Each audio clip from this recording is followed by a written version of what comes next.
Hello, everyone, and welcome back. My name is Tom. And nice to meet you, Tom. I'm Anya. I'm really happy to be here. If you are new here, welcome to the Rising Voice English channel. Please do subscribe to our channel and turn on the bell notifications. New videos come out every week, and they are perfect for language learners like you and me.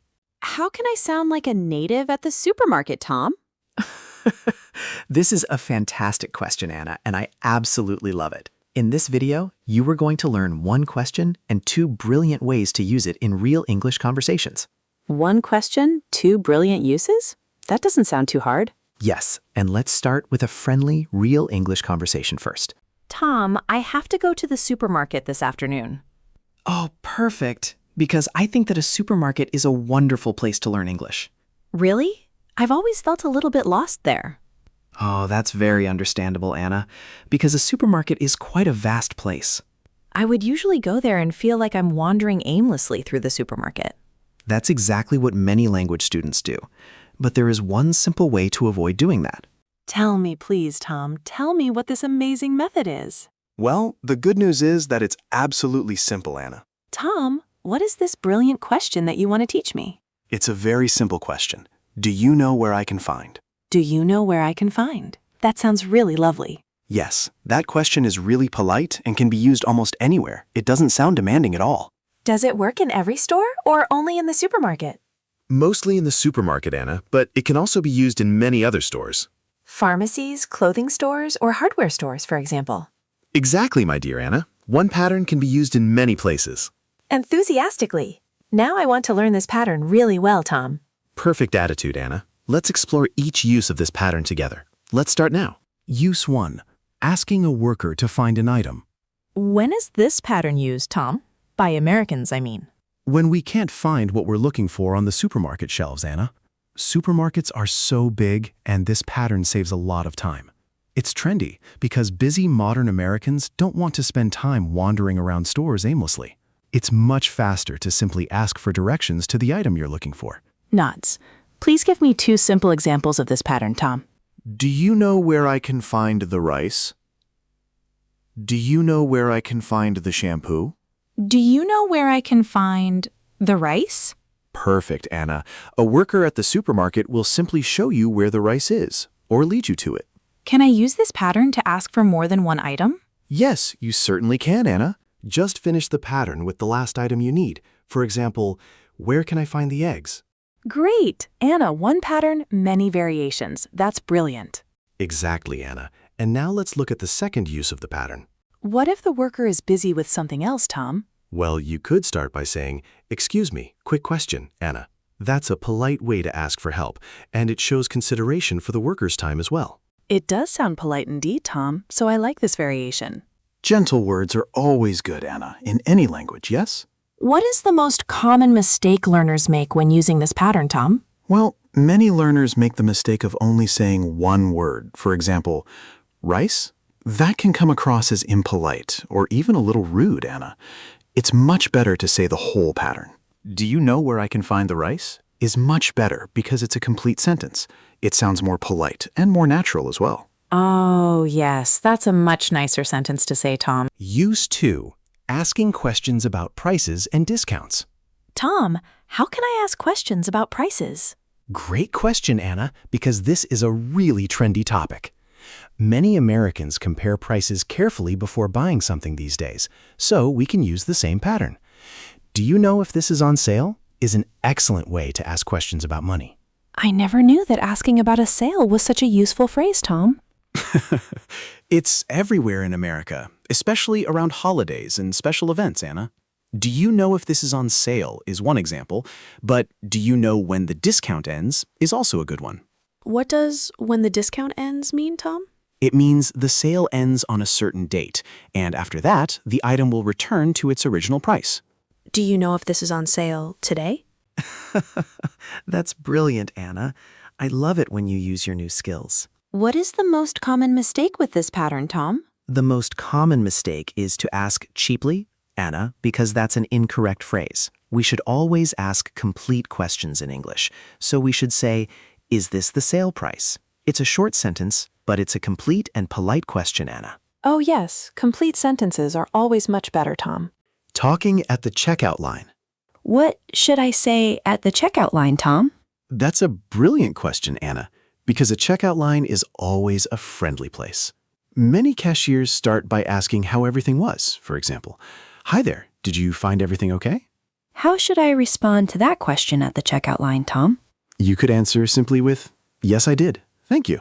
Or you could say, actually, I couldn't find the coffee today. Yes, I did. Thank you. It all sounds pretty simple, really. Yes, it does, Anna, because friendly people always say simple things. What if I forgot my bags at home today, Tom? You could simply say, could I get a bag, please? Many cashiers charge you a small fee for paper bags, Anna. A fee for paper bags? That was interesting to know, Tom. Yes, that is, because it encourages us to bring our own bags to the store. How do I pay with my phone at the grocery store, Tom? That's a very trendy question, Anna, because many modern Americans pay with their phones. You can simply say, can I pay with my phone? Many cashiers will reply with, sure, just tap right here. Great. I want to pay with my phone now, Tom, because it all sounds trendy and convenient as well. It certainly is, Anna. And now let's have a look at what most people do wrong when talking to a cashier. What is the most common mistake when talking to a cashier, Tom? Some learners forget to say thank you at the end of the conversation. Small, polite words always sound nice, Anna, so try saying thank you at the checkout line as well. I'll always remember to say thank you clearly when talking to a cashier, Tom. Self-checkout English. Did you know that self-checkout machines are super popular in America, Anna? Yes, I have, but I have never talked to one. That's funny. But the truth is, these machines do talk to us. It instructs you to scan your items through a small screen. You simply follow the directions one small step at a time. What if the machine makes a mistake or freezes, Tom? Just say to a nearby worker, I need some help, please. They will come over and fix the little problem. Is self-checkout faster than a regular checkout line, Tom? It can be, especially if you have only a few items.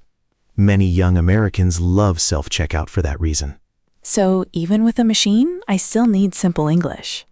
Exactly, Anna, because technology and good manners always go hand in hand. Use comparing two products.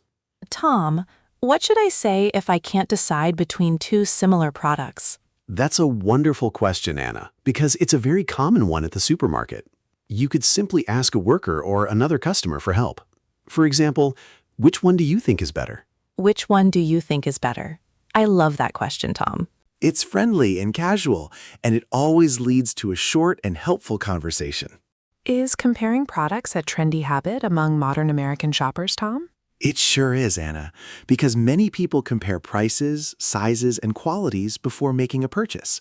Which one do you think is better? This or that is a good example. But so is this brand better than the other one? Both questions sound really natural, and they're really trendy, too.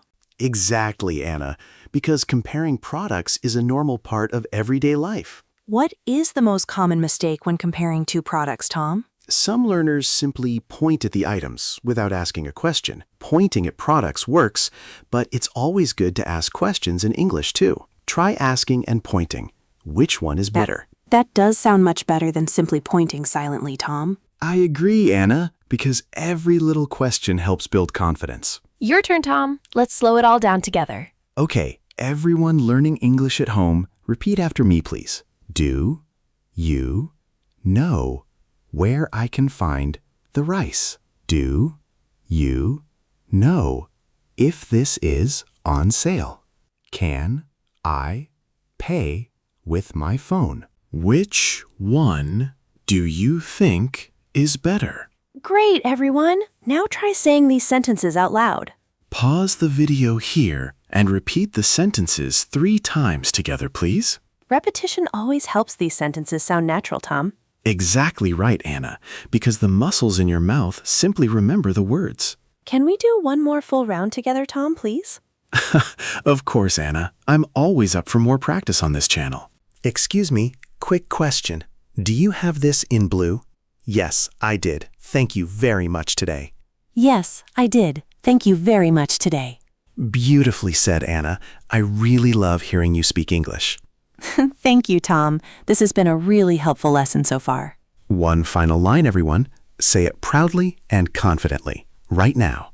Do you know where I can find the rice? Perfect. I'm really looking forward to my trip to the supermarket today. Let's review everything we've learned today together, Tom. Sure, Anna. We learned one really important question and many different ways to use it. First, asking a worker to help us find an item. Nodding. Second, asking politely about prices and current discounts as well. We also learned friendly phrases for talking at the checkout line and how to pay with our phones, too. And finally, we learned simple words and patterns for using self-checkout machines. Complete, polite sentences always sound clearer and more natural than short words, Tom. Exactly, Anna, because kindness and clear speech always go hand in hand. We also learned how to compare two similar products, for example. That short question saved us time and money, Anna. This was a really practical and friendly lesson, wasn't it? Yes, that is always our goal in the Rising Voice English channel, my dear Anna. Today, we learned how to talk confidently and politely at the supermarket. Please do subscribe to the Rising Voice English channel and hit that notification bell. I am a self-taught language learner, and I am rising. Me too! And so are you, my dear Tom, watching this video right now. Try one new sentence at your next trip to the supermarket, Anna. Share this video with a language learning friend of yours. Anna, will you practice this at the store this week? Yes, I want to ask a worker for help directly. That's a great step toward building confidence, Anna. And if I feel nervous, that's okay too. Absolutely fine, Anna, because every confident speaker was once shy, just like you. That's a great thought to carry with me today. I feel ready to shop confidently this week, Tom. You are, Anna, and so is everyone watching this video today. Tom, is there anything else you want to say to us before we sign off today? Yes, in fact, try using one new phrase at your next trip to the supermarket. Notice how the worker reacts and enjoy the little moment. I will, Tom. Thank you for such a wonderful lesson. It was my pleasure, Anna, as always. Comment below and tell us what your favorite phrase is from this video. We love reading your comments and seeing your progress, dear students. Learning English as a foreign language is a slow process, not a race. Small and steady steps always lead us somewhere wonderful eventually. So keep practicing, keep smiling, and keep showing up, Tom. Thank you so much for learning with us today, dear language learners. See you in the next Rising Voice English video.